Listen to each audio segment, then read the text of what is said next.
Hi, I'm Jenni Carlson with the Oklahoman. Admit it, you wanted to see Danica Patrick make it all the way to Ryan Briscoe's pit. If you were watching the Indianapolis 500 over the Memorial Day weekend, you know what I'm talking about. Heck, even if you weren't watching, you've no doubt seen the footage. Patrick's run at Indy ended unceremoniously when she was trying to exit the pits. She was nearly clear of the chaos after a pit stop when Briscoe pulled out of his pit stall and clipped her back wheel. The wheel bent at an odd angle, the car went into the wall, and Danica's day was done.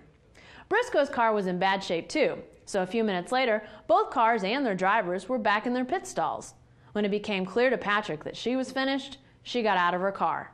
Rather than climb behind the wall and head to the garages, she started walking down pit row. It was a purposeful walk, and everyone knew where she was going. Eventually, a security guard intercepted Danica. This was a man who looked about twice as tall as she does.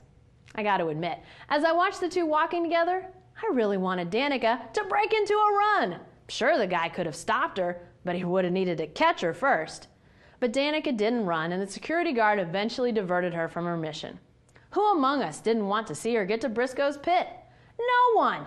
Everyone wanted to see what would have happened if the 100-pound Patrick would have gotten to Briscoe. Would she have yelled, thrown her helmet, thrown a punch? Maybe she knows kickboxing. It's probably for the best that she didn't reach Briscoe. But man, oh man, was I pulling for it.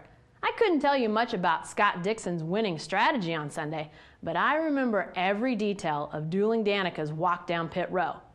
Wasn't there a room of IndyCar officials somewhere yelling for that security guard to let her go? The IndyCar Series comes to our neck of the woods in a few weeks, by the way.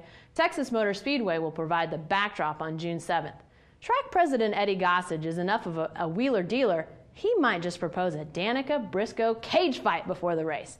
I can tell him this much, he'd have at least one excited viewer.